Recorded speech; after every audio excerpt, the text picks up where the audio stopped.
농업인 여러분 안녕하십니까? 황명선 시장입니다. 늦었는데요. 그래도 새해 복 많이 받으십시오. 지난해 코로나가 전 세계를 덮쳤습니다. 우리 지역도 참 많이 힘들었고 우리 농업인 여러분들도 힘들었습니다. 그러나 우리는 함께 더불어 살아가는 공동체가 되기 위해서 함께 극복하고 있습니다. 우리 농업인 여러분들께서 정말 함께 연대해주고 함께 마음을 모아주셔서 이 자리를 빌어 진심으로 감사를 드립니다. 자, 새 농업인 실용교육이 이제 시작이 됩니다. 우리 논산의 새로운 미래 비전을 만들어가기 위해서 우리 농업기술센터에서 우리 농업인 실용교육을 준비해 주셨는데요. 참여해 주신 여러분들께 진심으로 감사의 말씀을 드립니다. 지난해 한 해를 평가해 보면 지난해는 참 굉장히 우리 논산시에 좋은 일들이 참 많았습니다. 올해 신년 2021년도에는 더욱더 힘차게 그 여러 가지 사업들을 실천해 가야 되는데요. 무엇보다도 국방국가 산업단지가 되냐 마냐 뭐 이런 이야기가 있었죠. 보통 기획재정부에서 1.0이면 사업을 하게 되는데 예타가 우리는 1.4가 나왔습니다. 아주 압도적인 그런 예타 통과라고 볼 수 있는데요. 우리 직원 여러분들이 참 많이 애를 썼고 또 국방국가 산업단지가 논산에 만들어진다고 하니 또 스스로 이렇게 청하는 기업들도 있었습니다. 그래서 210개의 기업들이 지금 의향서를 보내주셨는데 그만큼 우리 논산의 국가국방산업단지는 아주 희망이 있다. 올해부터 새롭게 이제 출발을 본격적으로 하게 될 텐데요.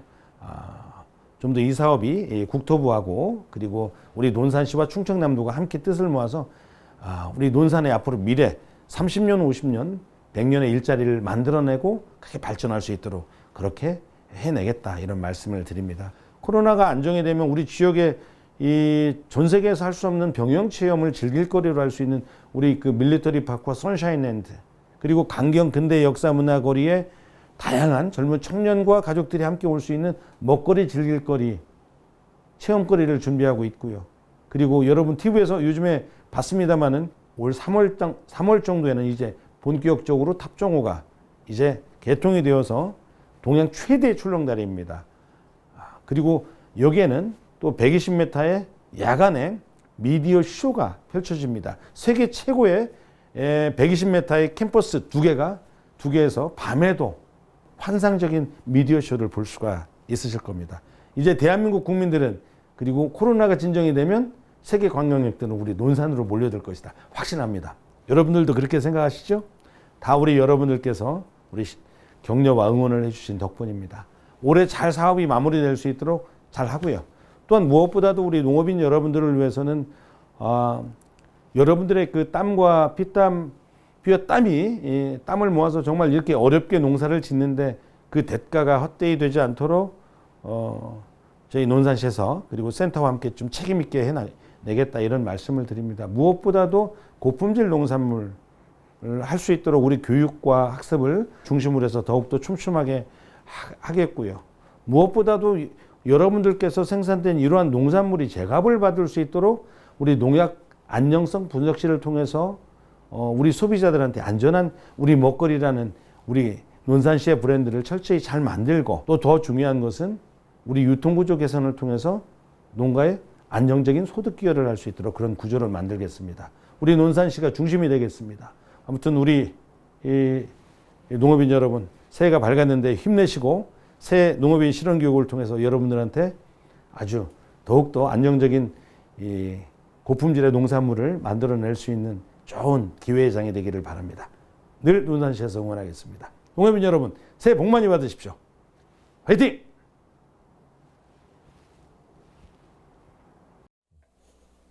자, 안녕하십니까. 저는 논산시 농업기술센터에 근무하는 박고수라고 합니다. 지금 코로나19로 인해서 새해 농업인 실용교육을 부득이하게 이렇게 비대면으로 강의하게 됨을 말씀드리면서 저는 오늘 그 고추에 대해서 정말 중요한 핵심적인 내용만 간략하게 이렇게 설명을 드리고자 합니다.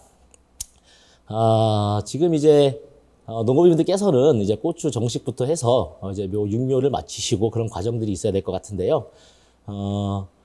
지금 우선 전년도 봤을 때 우리 고추에 대해서 문제점이 무엇이었는지 말씀을 드려보면 작년도에는 7월달, 8월달에 비가 자주 왔죠. 그래서 그 비로 인해서 우리 탄저병이라는 그런 고추에 가장 크게 발생하는 그런 병으로 인해서 수확량이 좀 많이 감소했을 것 같다는 생각이 들고요. 전년 말고 또 재작년으로 가면 그때는 또 온도가 고온으로 인해서 작물 생육이 별로 안 좋아서 그 또한 환경적인 변화에 우리 고추를 재배함에 있어서 크게 어려웠다는 생각이 듭니다. 오늘 말씀드릴 내용들은 간략히 지금 설명을 드리면 고추 재배를 하시는 분들이 가장 문의가 많이 들어왔던 내용들을 중심으로 말씀을 드릴 건데요. 첫 번째로 우리 그런 내용들이 뭐였냐면 뭐 석회 결핍과 석회 결핍증이라는 그런 생리 장애 부분들이 질문이 많이 들어왔었고요. 두 번째로는 뭐 탄저병에 대한 예방과 어떻게 해야 되는지 그런 쪽의 내용도 질문이 많이 들어오고요. 그 다음에 뭐 정식 초기에 뭐 저온에 의해서 낙뢰라 그랬죠. 낙과라 그랬죠. 낙과보다 낙뢰 그런 이제 꽃이 떨어지는 현상들 그런 증상들에 대한 그런 내용들이 있었고요. 또 주로 이제 고추 쪽에 많이 들어오는 내용들로 봤을 때는 토양에서 많이 오는 그 시드름병의 원인들에 대한 그런 내용들이 주를 이뤘던 걸로 이렇게 기억이 됩니다. 그래서 이제 오늘 지금 같은 경우는 우리가 어찌 됐건 이제 전체적인 부분을 말씀드려야 되는 부분이 있어서 정식 전에 이루어져야 될 토양 관리 부분들, 그 다음에 정식 후에 핵심적으로 관리해야 될 내용들 이런 거 중심으로 해서 간략히 말씀드리도록 하겠습니다. 네, 다 아시는 것처럼 고추가 좋아하는 환경이라고 하는데요. 우리 고추는 특히 온도가 상당히 중요하다라고 말씀을 드릴 수 있을 것 같습니다. 그래서 물론 우리가 광합성을 하기 위한 그런 일조라는 그 햇빛의 양도 중요하지만 온도가 좀 더 지배적이라는 말씀을 드리고요. 그 다음에 뭐 당연히 햇빛도 중요합니다. 그 다음에 이제 수분, 우리 수분 관리도 고추 같은 경우는 건조한 것보다는 조금 물기가 있는 그런 특성을 좋아하는 거가 있고요. 그 다음에 이제 토양 같은 부분은 우리가 토양 산도라고 하는 pH 부분, 우리가 모든 작물들도 그렇지만 고추도 pH 6.0에서 6.5 사이 그 부분이 좋다라고 말씀드릴 수 있을 것 같습니다. 그 다음에 이제 비료인데요. 고추 재배에서 가장 중요한 이 관리 중에 하나가 또 이제 비배 관리라고 할 수 있는데요. 우리가 하고 있는 기비라고 하는 밑거름과 그 다음에 정식 후에 주는 추비 이 개념들을 정립을 하시면 고추 농사에 도움이 좀 많이 될 것 같습니다. 네. 그래서 아까 말씀드린 것처럼 고추는 온도 적응 범위가 상당히 중요한데요. 고추는 특성상 30도 이상 더 높게 잡아서 35도 이상일 때에는 수분 수정이 일어나지 않고요. 또 반대로 13도씨 이하 더 밑으로 10도씨 이하가 됐을 때 또한 수분 수정이 일어나지 않는 특성이 있습니다. 그래서 우리가 노지가 됐든 시설이 됐든 고추를 재배하는 그 시기에는 기본적으로 20도 내의 온도를 맞출 수 있고 또 극고온이나 극저온이 되지 않는 그런 조건에서 작물 재배가 가능하다고 할 수 있겠습니다. 자, 이 사진은 뭐냐면 말씀드린 것처럼 온도가 상당히 중요하다는 말씀이고요. 고추 같은 경우는 우리가 다년생 작물입니다. 그래서 이렇게 온도와 그런 환경을 맞춰준다고 하면 이렇게 나무처럼 이렇게 재배할 수 있다는 그런 영상이고요. 자, 농가에서 나왔던 사진들인데요. 아까 말씀드린 것처럼 동절기에 하우스 재배하시는 분들 같은 경우 하우스 온도가 10도 이하, 13도씨 이하, 특히 10도 이하로 떨어졌을 경우 수분 수정이 되지 않아 이렇게 석과락은 돌고추 형태의 이런 과가 발생을 하고요. 좌측에 밑에 있는 사진 같은 경우는 그보다 더 낮은 동해를 입은 그런 얼어 죽은 그런 고추의 사진이고요.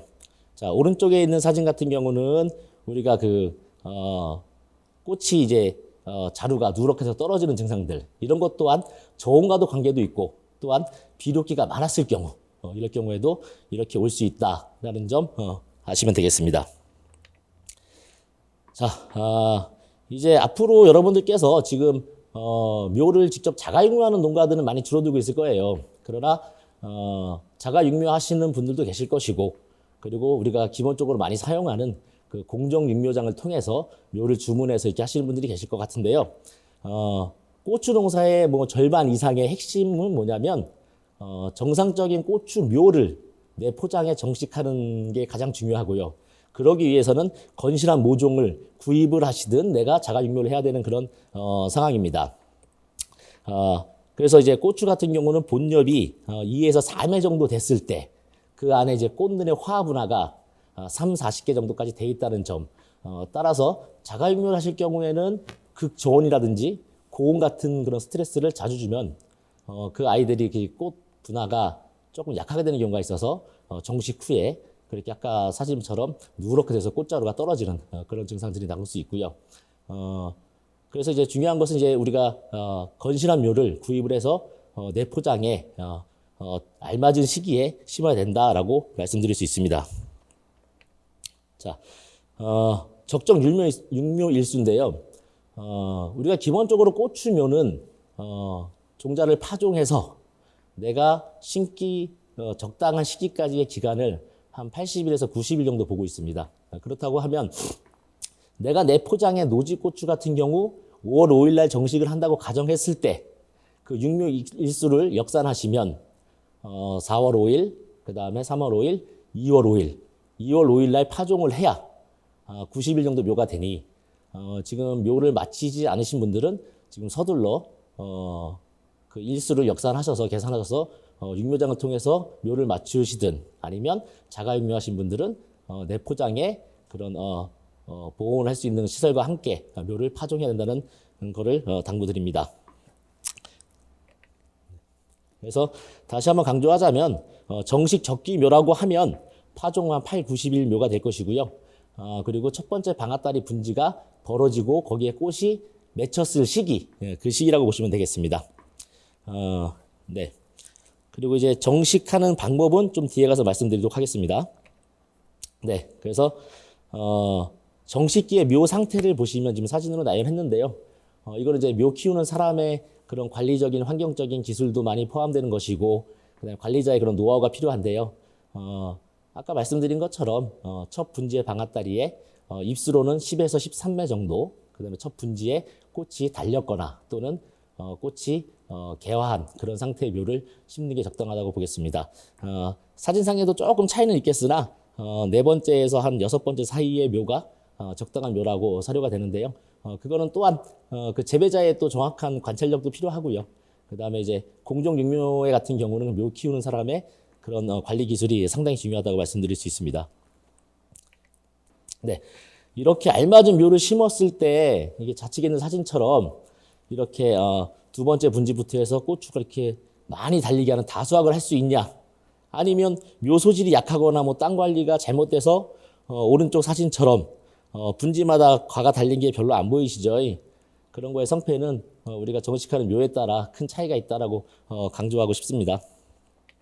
네, 자 우리가 이제 할 수 있는 것이 뭐냐면, 자 농업인들께서는 그러니까 알맞은 묘를 정말 잘 키우시든 그 묘를 구입을 하시든 그런 부분과 우리가 할 수 있는, 그리고 정식한 땅을 관리를 사전에 어떻게 만드느냐가 이 고추 농사의 성패를 크게 좌우한다고 볼 수 있습니다. 그래서 여러분들 같은 경우는 이제 정식 포장에 준비를 하셔야 될 것인데요. 시기적으로 말씀을 드리면 정식 포장은 아까도 말씀드린 것처럼 노지고추 같은 경우는 우리가 5월 5일 전후로 예상을 하시면 될 것 같아요. 그러면 그 한 달 전인 4월 5일부터는 봄 포장에 퇴비 넣기, 그 다음에 비료 넣기, 그 다음에 뭐 다른 병해충에 대한 약제 넣기 과정을 4월 5일, 그러니까 정식 한 달 전에는 무조건 마무리 하셔야 되고요. 네. 시설하우스 같은 경우는 우리가 뭐 1중, 2중, 3중에 따라서 정식 시기가 달라지기 때문에 그 또한 만약에 3중 하우스라고 하면 내가 3월 20일 날 정식을 한다고 하면 그 한 달 전인 2월 20일 날부터 그 포장 준비를 필히 하셔야 된다는 걸 말씀을 드립니다. 네. 자, 그래서 이제 정식 포장 준비를 하셔야 되는데요. 자, 정식 포장은 아까 말씀드린 것처럼 한 달 전인, 이제 저는 5월 5일을 기준으로 잡겠습니다. 4월 5일부터 이제 작업을 하신다고 보면 되겠습니다.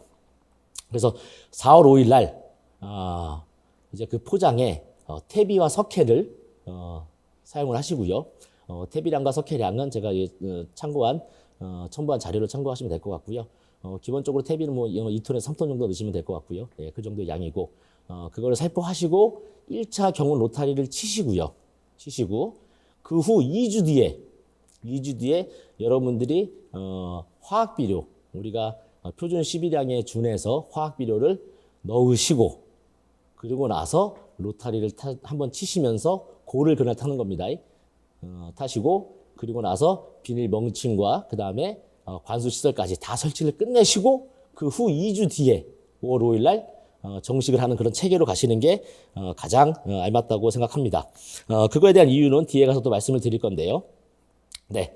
자, 그래서 지금 말씀드린 것처럼 우리가 유기물을 퇴비가 유기물로 보시면 될 것 같은데요. 그거를 정식 한 달 전에 노지 기준 말씀드렸잖아요. 그러면 4월 5일 날 퇴비를 넣으시는데 자, 그 후에 2주 뒤에 화학 비료를 넣으시는데 자, 퇴비, 그러니까 유기물과 질소 다량 시비의 차이가 엄청난 차이가 있습니다. 그래서 유기물 퇴비라고 하는 것들은 우리가 작물이 생육하면서 서서히 미생물들이 분해하면서 그 과정에서 우리가 또 똑같이 질소, 인산, 가리도 나올 것이며 특히 퇴비의 가장 큰 기능은 미량 원소를 주기적으로 공급하는 역할이라고 보시면 될 것 같아요. 그러나 질소질 우리 화학 비료 같은 경우를 양을 처음에 기비라고 하는 밑거름을 통해서 많이 넣게 된다면 그러면 그 또한 그거는 오히려 서서히 우리가 나올 수 있는 거 아니라 한 번에 많은 양을 주기 때문에 정식 후에 고추 생육이 웃자라거나 아니면 또한 그 비료가 질소 비료가 많아질 경우 영양생장이라고 하는 그런 작용으로 식물체가 변화를 하면서 우리가 꽃을 맺는 그런 꽃이 맺혀야 과가 수확하는 그런 과정들에서 있어서 생식 생산을 저해하는 결과를 초래해서 꽃이 떨어지거나 그런 수확에 감소하는 큰 원인이 되고 있으니 여러분들께서는 유기물 비료를 유기물 퇴비를 많이 넣으시길 바랍니다.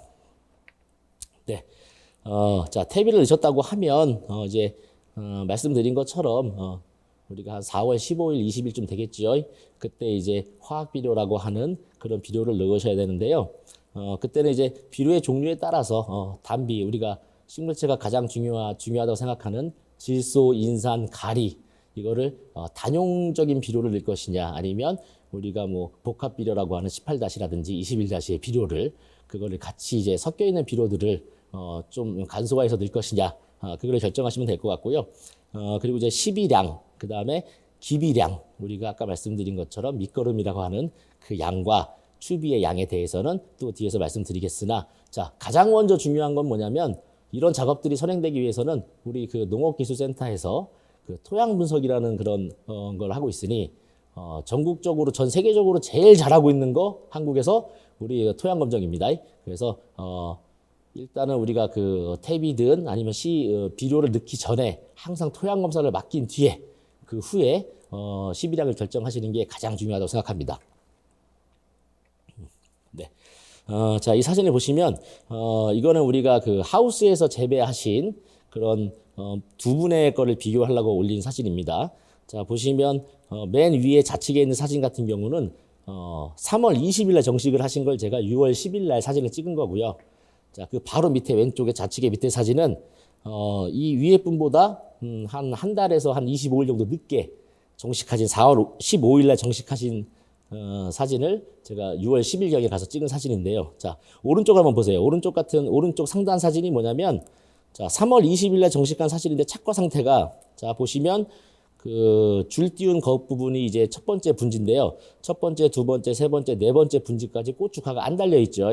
자, 반면에 그 밑에 있는 사진 같은 경우는 자, 4월 15일 날 정식하신 분인데 자, 첫 번째, 두 번째, 세 번째, 네 번째 과가 다 달려 있죠.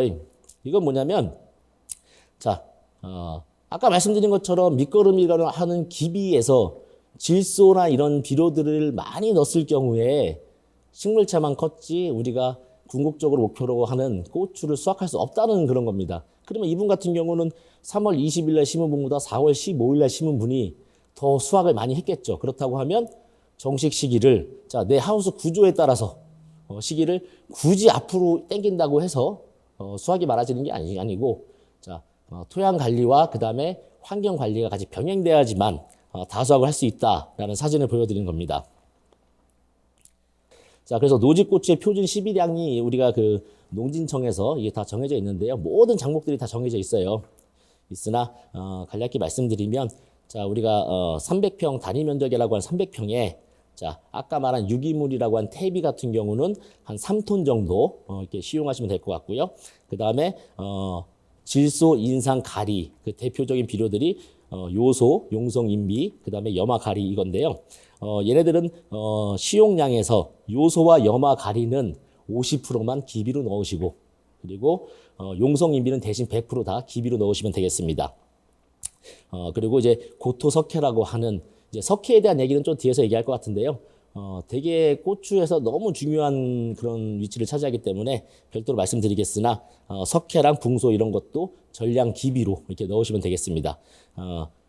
그리고 이제 추비라는 것도 이제 옆에 보시면 웃거름이 있죠. 웃거름을 우리가 기본적으로 1차, 2차, 3차에 나눠서 3번 이렇게 분시하는데요. 그때는 요소와 염화, 가리 그러니까 주로 우리가 NK 중심으로 해서 3번 정도 나눠서 준다고 이렇게 이해하시면 되겠습니다. 네. 이 사진 같은 경우는 우리가 고추, 노지고추 포장을 조성하는 걸 사진 찍은 거고요. 자, 제일 첫 번째 왼쪽 상단의 사진이 우리가 이제 그 예정지를 한번 로타리 친 거고요. 자, 그 상단 우측에 있는 사진 같은 경우가 이제 우리가 퇴비를 이렇게 이 밭에 이렇게 이제 뿌리기 전 사진이고요. 자, 좌측 하단 사진 같은 경우는 말씀드린 것처럼 퇴비와 석회를 같이 이제 그날 뿌리고 나서 1차 로타리를 치는 겁니다. 그래서 우리가 농업인들이 이해 쉽게 말씀드리면 5월 5일 날 정식하기 위해서 4월 5일 날 이 작업을 하신다고 보시면 되겠습니다. 네. 자, 이 이후에 그다음에 화학 비료도 넣고 그다음에 이제 일항 만들기를 할 것 같은데요. 자, 일항 만들기 같은 경우는 우리가 말씀드렸죠. 우리가 4월 5일 날 1차적으로 퇴비와 석회를 넣으시고 그 후 2주 뒤에 그때 화학 비료를 넣으시고 그때 일항을 만들고 멀칭을 다 하는 겁니다. 그 시기의 얘기인데요. 지금 추세는 이제 일항 사이를 좀 넓히는 추세고요. 그런 추세라는 거 이해하시면 될 것 같고요. 그래서 우리가 촉성 반촉성이라고 하는 것은 하우스의 그런 극한된 얘기고요. 우리가 조숙 재배라고 하는 노지 기준으로 보시면 한 줄 재배는 뭐 8에서 90cm라고 하는데 이거보다 지금은 추세가 좀 더 넓게 타는 그런 추세라는 거 이해하시면 될 것 같습니다. 자, 그리고 밑에 보시면 우리가 그 일항 높이에 따른 수량과 뭐 역병 발생률의 변화라고 하는데요. 최소한의 두둑의 높이는 20cm 이상은 띄워 주셔야 물 빠짐도 좋아지고 예전에 가장 큰 문제였던 고추에서는 탄저병보다는 역병이라고 하셨는데 그러나 지금은 이제 모든 품종들이 역병 4병계가 다 탑재가 되어 있는 바람에 크게 문제는 되지 않습니다. 그럼에도 불구하고 일항의 높이는 20cm 이상을 두셔야 그런 공기층과 그 다음에 수분층 이런 것들이 알맞게 조화롭게 되기 때문에 이거는 좀 지켜주셨으면 좋겠습니다.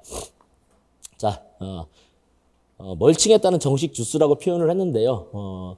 농가분들께서 이제 내 면적이 뭐 500평인데 여기에 고추 묘가 얼마나 들어가 물어보시는 분들이 많으셔서 이거 넣은 건데요. 자, 기본적으로 우리 노지고추에서는 정확한 그런 주스 선정은 어렵습니다. 그러나 기본적으로 평당 8에서 10주 정도 들어간다고 보시면 되는데 그거보다 더 쉽게 계산을 하기 위해서는 이게 보시면 저희가 뭐 30cm, 35cm, 40cm를 나눠놨고요. 우리가 비닐 멀칭이 한 막기가 한 200m 해요. 그걸 계산을 한 거예요. 제가 300평 기준으로 했을 때, 자 30cm로 심었을 때는 그 100m 기준으로 했을 때 333주가 들어가요.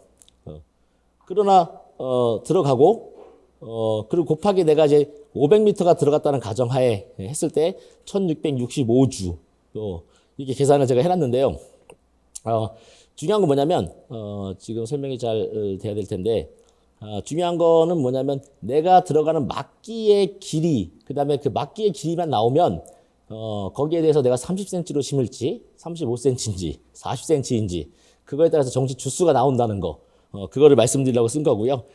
멀칭 비닐은 뭐 두께가 0.02로부터 이렇게 있는데 0.02로 같은 비닐은 덮었을 경우 나중에 이제 철거하실 때 그게 다 땅에 들어붙어서 찢어지는 현상이 있더라고요. 그래서 한 0.02에서 0.03 정도 두꺼운 걸 쓰셔라 이렇게 말씀을 드립니다. 네, 이게 이제 그 화학 비료를 우리가 기비를 넣은 다음에 이제 두둑을 형성하는 그런 사진인데요. 우리 그 좌측 하단부 사진을 보시면 두둑을 형성하고 나서 이렇게 지금은 점적 테이프라고 하는 이런 관수 시설을 넣어서 작물을 재배하셔야 오히려 정말로 그 다수확을 할 수 있다. 그런 걸 보여드리기 위해서 이렇게 넣은 사진이고요. 그 위에 이렇게 지금처럼 흑색 비닐 멀칭을 이렇게 하시면 되겠습니다. 네. 자, 멀칭지의 종류도 여러 가지가 있는데요. 흑색이냐, 백색이냐, 그 다음에 뭐 배색이냐, 이렇게 종류가 있는데, 기본적으로 고추의 수확량은 대체로 흑색으로 했을 때 수확량이 제일 많더라. 네. 우리가 백색이라든지 뭐 투명 비닐 같은 경우는 초기에 지온을 높일 수는 있으나 후기에 고온기나 이럴 때 오히려 온도가 더 높아지는 효과가 있기 때문에 전체적으로 봤을 땐 흑색 비닐 멀칭이 제일 수확량이 많더라. 그렇게 말씀을 드릴 수 있겠습니다. 자, 지온이 생육에 미치는 영향인데요. 자, 또 다시 강조해서 말씀드리면 우리가 정식 2주 전에는 무조건 비닐 멀칭까지 해놓으라는 말씀은 뭐냐면 비닐을 덮어 놓으셔야 그때 그 사이에 땅의 지온이 높아지는 효과도 나올 수 있고요. 그리고 이제 그 과정에서 수분이 야간에는 다시 이제 우리 그 비닐 위에 멀칭 위에 묻고 그게 또 낮 되면 다시 떨어져서 그런 과정들이 있으면서 한마디로 토양 속에 있는 온도도 높일 뿐만 아니라 물기를 만들어 주기 때문에 정식한 후에 작물의 뿌리가 내림이 훨씬 빠르더라 그런 겁니다. 그래서 반드시 지온을 잡기 위해서 정말 늦어도 정식 10일 전, 일주일 전에는 무조건 비닐 멀칭을 하셔야 된다. 이 말씀을 드리는 거고요. 자료를 보시면 지온이 높으면 높을수록 생체중이 증가하더라. 그런 자료를 보여드리는 겁니다. 네. 자, 그래서 밑거름을 다 넣으셨어요. 정식묘도 다 마치셨어요. 자, 그러면 뭐 해야겠어요? 정식을 해야 됩니다. 그래서 고추 정식을 하시는데, 자, 정식 적기는 우리가 아까 말씀드린 것처럼 파종에서 80에서 90일 사이, 그때 하시면 될 것 같고요. 노지 고추는 여기는 5월 1일로 돼 있으나 제 관점에선 너무 땡겨서 내가 뭐 4, 5일, 일주일 땡긴다고 해서 고추가 수확이 엄청 빨라지는 게 절대 아니거든요. 그래서 조금 우리가 안정적인 시기 5월 5일 전후로 보면 될 것 같아요. 아니면 5월 8일 정도 그때 고추를 노지 같은 경우는 심으시면 되겠고요. 시설 같은 경우는 뭐 아까 말씀드린 것처럼 환경 내 여건에 따라서 정식일을 결정하시면 될 것 같습니다. 자, 정식 거리도 이제 주간이라고 하죠. 그것도 30cm냐, 40cm냐, 뭐 이런 거는 이제 결정을 하시는데, 저 같은 경우는 노지 고추에 한해서는 주간 간격을 30cm 정도가 맞지 않나 생각이 듭니다. 왜냐하면 자, 우리 노지 고추의 다수확의 성패는 뭐냐면 첫물과 두물 고추에서 많이 따셔야 돼요. 첫물과 두물 고추를 많이 따시려고 하면 당연히 정식하는 주수가 많아야 되고 그래야 됩니다. 왜냐하면 세 번째 물 고추부터는 이제 우리가 말씀드린 것처럼 자연 환경적인 영향이 되게 큰데요. 작년같이 비가 많이 오거나 하면 탄저병으로 꺼진다. 수확할 수가 없습니다. 그렇기 때문에 노지고추의 핵심은 첫물, 두물에서 많이 따시고 그 후에 환경적인 부분이 정말 양호해서 세물, 네물, 다섯물까지도 우리가 수확량이 보존이 된다고 하면 정말 그때는 이제 평당 근수가 많이 나오는 거라고 생각하시면 될 것 같습니다. 그래서 정식 거리는 이제 판단하시되 노지 재배에 한해서는 조금 밀식하는 것도 그리 나쁘지 않다 말씀을 드리고요. 정식 방법은 뭐 트레이묘 거기에 묘상에 있는 깊이만큼 우리가 그 깊이만큼 그대로 심는 게 가장 안정적이다라는 말씀을 드립니다. 그래서 이 사진 같은 경우는 우리가 고추 다 재배 정식하시는 것들 농가에서 하고 있는 것들인데요. 이 고추 묘도 당일날 전날 묘를 받지 마시고요. 한 2, 3일 전에 미리 받아서 그 환경에 적응 좀 하게끔 사람도 똑같습니다. 사람도 그 환경에 이제 낯선 것보단 그 환경을 조금 가져갈 수 있도록 해서 심는 게 좋고요. 네, 그래서 아까 말씀드린 것처럼 정식 깊이는 우리가 이 포트에 담겨져 있는 그만큼 두 번째 사진처럼 이렇게 심으셔야 오히려 뿌리 활착이 잘 된다 말씀을 드릴 수 있습니다. 네, 그래서 심을 때는 이렇게 한번 눌러주시고 바로 물을 주셔야 이 그 뿌리 부분과 토양이 물이 흡착이 돼서 마르지 않는 그런 효과가 있으니 물을 충분히 심고 나서 정식 후에 주셔야 되고요.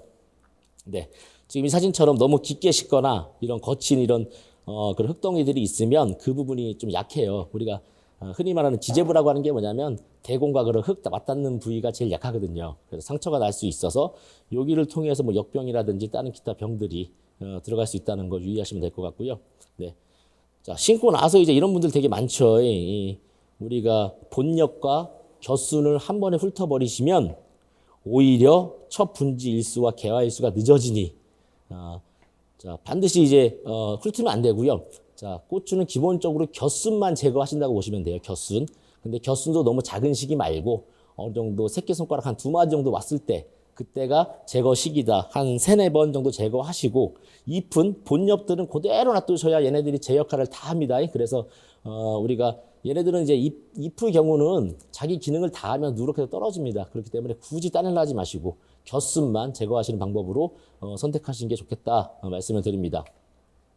자, 이제 추비인데요. 자, 고추를 우리가 기비를 다 넣으셨고, 자, 5월 5일 날 고추는 정식을 하셨고, 그렇다고 하면 이제 아까 말씀드린 것처럼 1차, 2차, 3차 추비를 주는데요.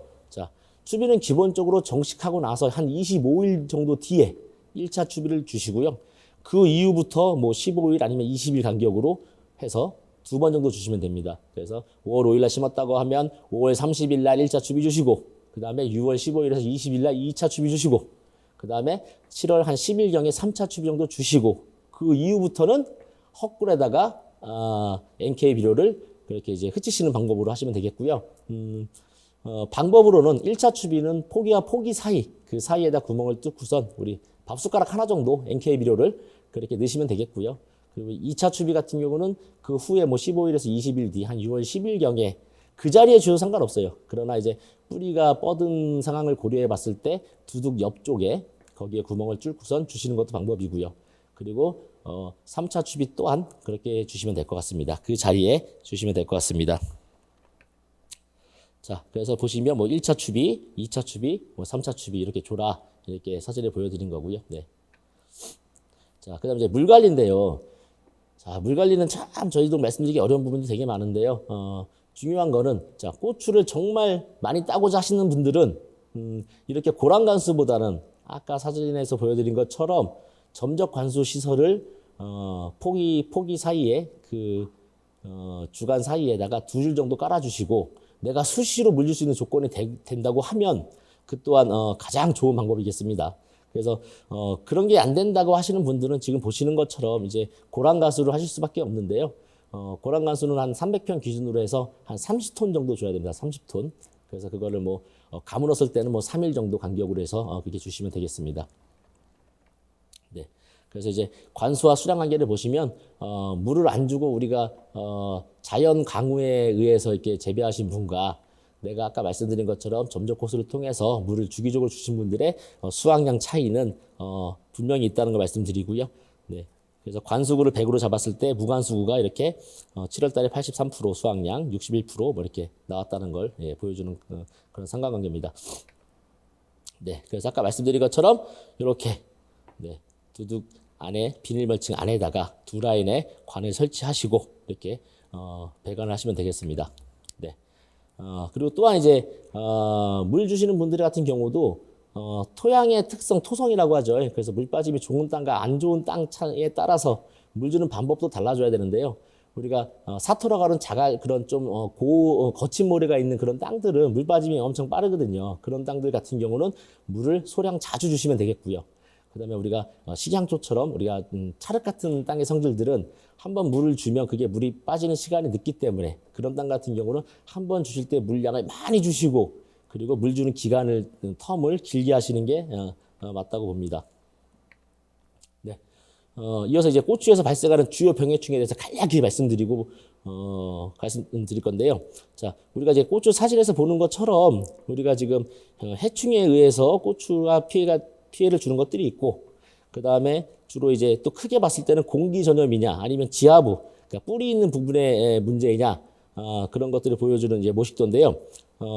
지금의 가장 크게 문제가 되는 것들은 바이러스가 좀 많이 문제가 돼요. 그래서 바이러스라는 그런 것들은 우리 매개충이라고 하는 총체가 됐든 진딧물이 옮기는 바이러스가 크게 문제가 되고 있는 현실이고요.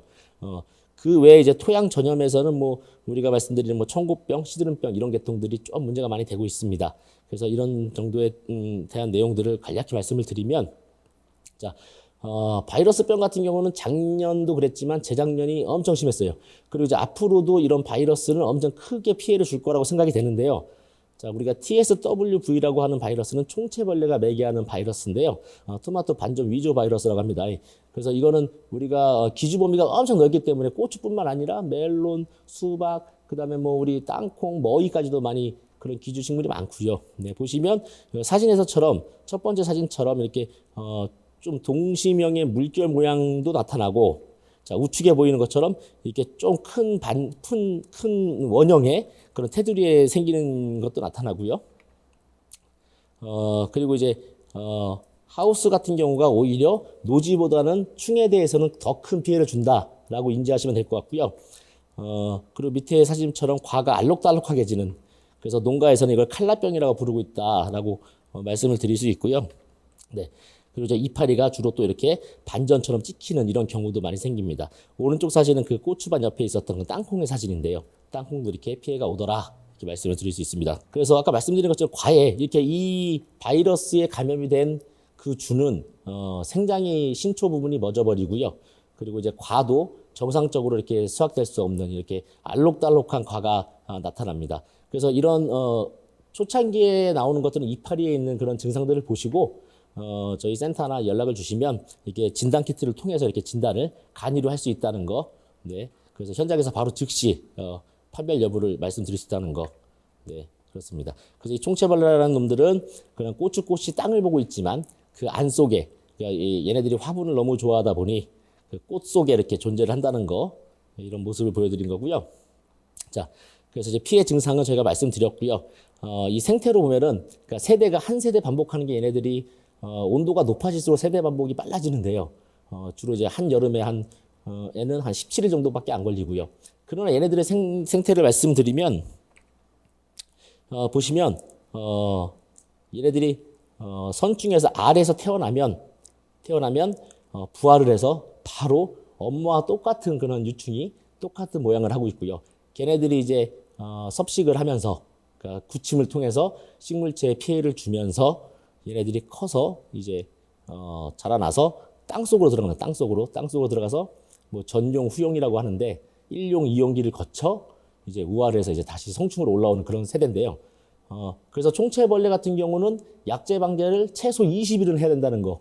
왜냐하면 그 위에 있는 지상부에 있는 것들이 땅으로 다시 들어가서 이렇게 계속 왔다 갔다 한다는 걸 고려하셔서 약제 방제를 4일, 5일 간격으로 한 4번 정도는 하셔야 그 세대를 잡을 수 있다는 거. 그래서 방제가 매우 어렵다, 이런 말씀을 드리겠습니다. 자, 그래서 이제 총체벌레가 문제가 많이 되다 보니, 그러면 지금 시판에 되고 있는 작물 보호제 중에서 어떤 약제가 제일 잘 듣냐, 이걸 이제 충북대 교수님을 통해서 이렇게 한 자료가 있었습니다. 그래서 보시면 현재 총체벌레에 가장 효과가 좋은 살충제 계통은 보시면 이제 뭐 약제명은 제가 말씀드릴 수 없겠으나 클로르페나피르라고 하는, 이거 보시면 100 플러스 마이너스 써 있잖아요. 그래서 이거는 제일 위에 있는 클로르페나피르 같은 경우는 100마리를 다 잡더라. 그 밑에 있는 스피네토란 같은 경우는 한 4.4마리는 좀 못 잡더라. 이게 그런 계통입니다. 그래서 앞으로 이제 약제 방제를 하실 때, 그래서 뭐 클로르페나피르라든지 밑에 보시면 피리포스라고 하는 이런 약제들 같은 경우를 주시면 방제가가 제일 높다, 이렇게 인지하시면 될 것 같습니다. 자, 두 번째로 바이러스가 CMV라는 바이러스인데요. 이거는 이제 아까 말한 TSWV는 총체벌레가 옮긴다고 하면 CMV는 진딧물이 옮기는 바이러스입니다. 그래서 이거 같은 경우는 좀 줄기에 궤저 모양이 나타나고요. 그리고 그런 신초 부분, 선단 부분들이 똑똑 끊어져 있는 그런 양상으로 보이고요. 자, 보시면 꼭 좌측 상단 보시면 꼭 세균성 병처럼 오인을 하신 분들이 많은데, 과의 형태나 그다음에 줄기의 그런 모양들을 봤을 때, 궤저 부분들을 봤을 때 이렇게 나타나고 있다라고 보시면 됩니다. 자, 그래서 이렇게 이런 궤저 증상들이 나타나고요. 얘네 같은 경우는 진딧물을 매개하기 때문에, 진딧물이 매개하는 바이러스이기 때문에 진딧물 방제에 적극적으로 하셔야 된다라는 말씀을 드리겠습니다. 자, 다음으로는 이제 탄저병인데요. 고추에서 좀 문제가 많이 되고 있는 탄저병 같은 경우인데, 농가분들께서 탄저병과 석회결핍증을 오인하시는 분들이 되게 많아요. 그래서 그 부분은 이 다음 슬라이드에서 말씀을 드릴 거고요. 자, 탄저병은 기본적으로 언제 오냐? 노지에서 장마철에 옵니다. 장마철에. 그렇기 때문에 땅에 있는 그런 병균들이거나 이런 것들이 빗물에서 튕겨 올라서 과에 묻었을 경우에 발병이 많아지고요. 그러나 시설하우스에는 탄저병이 하나도 안 옵니다. 그렇다고 하면 이제 비가림으로 했을 경우에 탄저병이 안 온다, 염두에 두시고, 자, 그럼 약재 방제 같은 경우를 이제 말씀을 제가 많이 드리는데요. 자, 포장에서 이렇게 탄저병이 왔을 때 이렇게 수확할 게 거진 없다. 라는 말씀을 드리고요.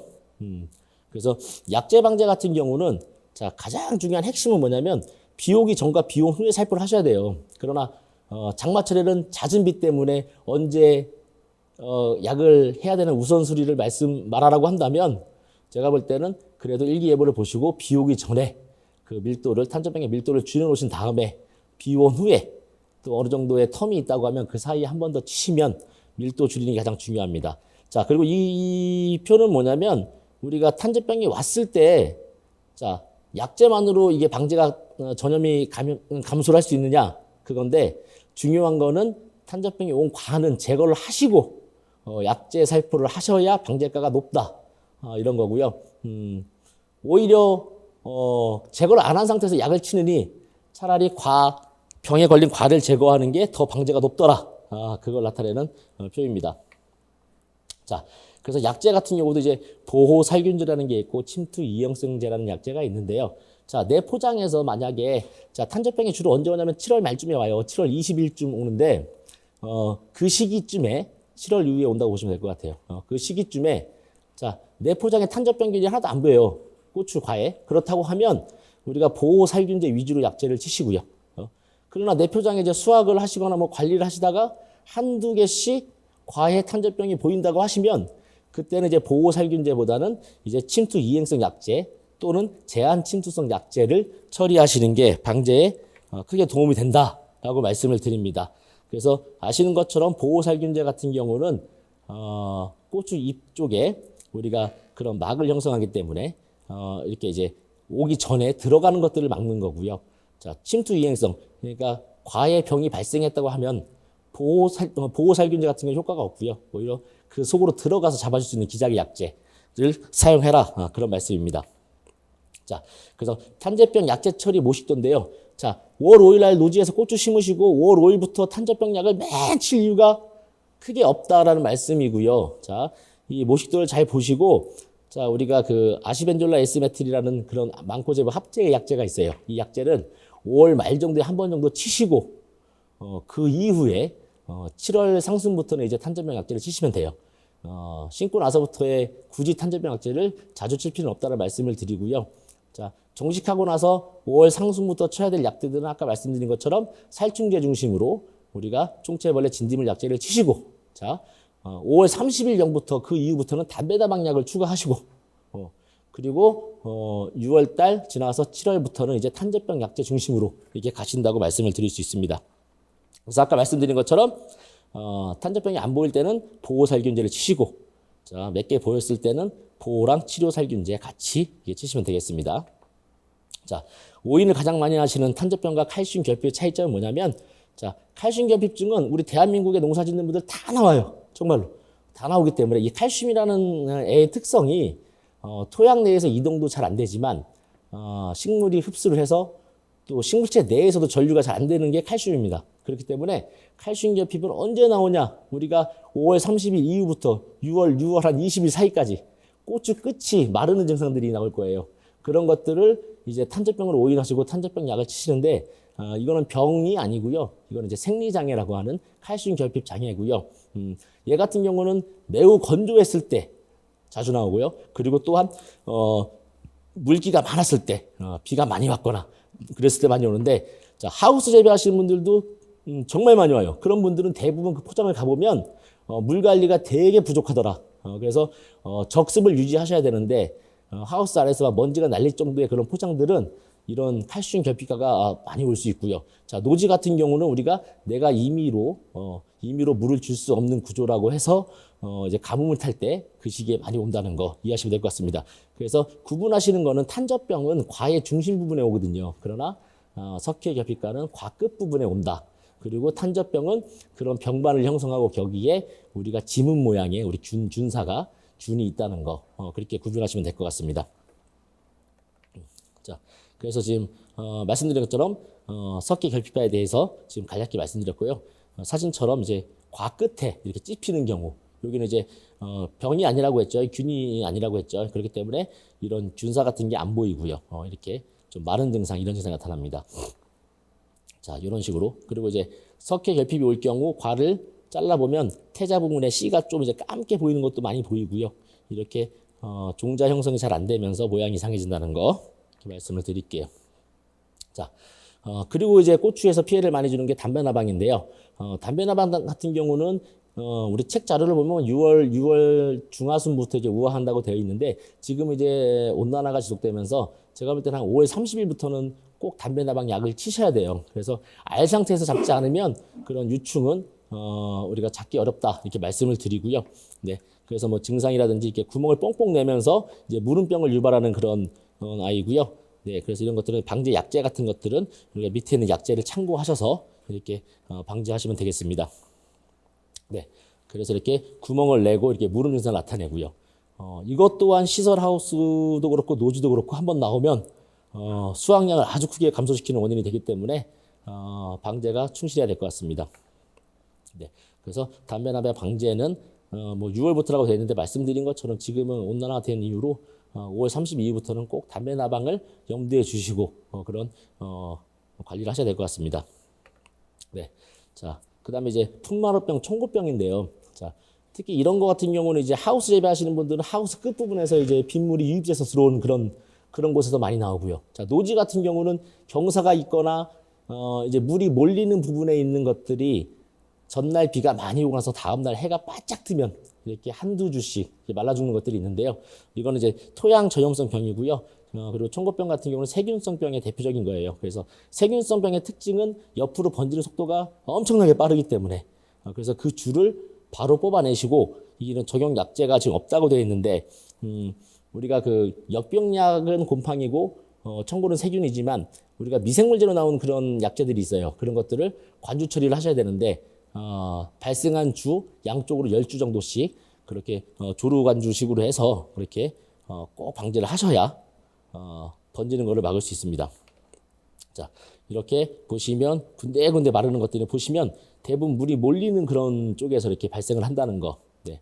그래서 아까 말씀드린 것처럼 뭐 우리가 두둑을 20cm 높이라고 하는 이유도 다 이런 병 때문에 그런 영향도 있고요. 네. 그래서 뿌리 부분에 이렇게 고사가 되면서 물 흡수가 안 되기 때문에 그리고 세균 덩어리들이 많기 때문에 이렇게 시드는 거라고 보시면 되겠습니다.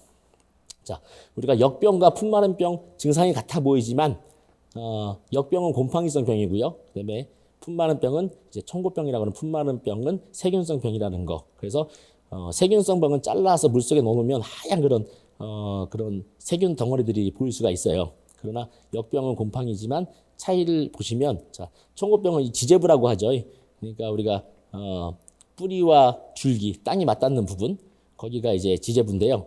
청고병 같은 경우는 깨끗한데 역병 같은 경우는 엄청 이렇게 지저분하게 나온다는 거. 네. 토양병이긴 하지만 균 자체가 다르다 이렇게 이해하시고요. 역병 같은 경우는 지금 약제들이 매우 많이 등록이 되어 있기 때문에 어느 정도 방제 그리고 이제 발생이 별로 덜하지만 청고병 같은 경우는 한번 나오면 조금 이제 적용 약제가 없다는 것들 때문에 조금 애로하다는 거 네, 말씀드립니다. 자, 마지막으로 이제 흰비단병인데요. 자, 이제 주로 하우스 하시는 분들이 재작년부터가 제가 현장 나가서 많이 봐왔던 것들인데요. 시드름병이면서도 이제 이 흰비단병의 차이는 우리가 하얀 그 지제부 부분에 역병과는 또 다른데 이런 하얀 균사들이 이렇게 나타나는 것들 이게 이런 것들 이게 균핵병 일종의 균입니다. 흰비단병은 그래서 이 또한 이제 약제는 있으나 주로 이제 토양 쪽에 오는 병들이 발생을 하면 그 방제가 조금 어렵다는 거 그런 거 참조하시고요. 이런 적용 약제들을 겸해서 이렇게 방제에 만전을 해주시면 되겠습니다. 자, 보시면 이렇게 시들어 말라 죽는 개체들을 뽑아서 보면 뿌리는 당연히 말할 것도 없이 죽었지만 우리 청고와 역병과 다르게 또 이런 흰비단 모양의 이런 균들이 보인다는 거. 네, 이 정도로 말씀드리겠습니다.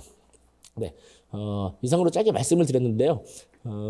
어찌됐건 이제 중요한 것은 여러분들께서 이제 이게 어떻게 크게 도움이 될 수 있을지는 모르겠으나 지금 시간 관계상도 그렇고 이래 좀 전반적인 부분들을 좀 두서없이 말씀드렸는데 앞으로 이제 올해 고추 농사를 지심에 있어서 조금이나마 도움이 됐으면 좋겠고요. 혹시나 이제 재배 중에 이제 문제되는 것들은 우리 센터의 담당자 분들께서 다 계시니 거기 통화를 통해서 전화 통화를 통해서 이렇게 또 서로 얘기를 나누시다 보면 좀 좋은 그런 또 계기가 되지 않을까 생각이 됩니다. 네, 이상으로 고추 강의를 마치도록 하겠습니다. 네, 감사합니다.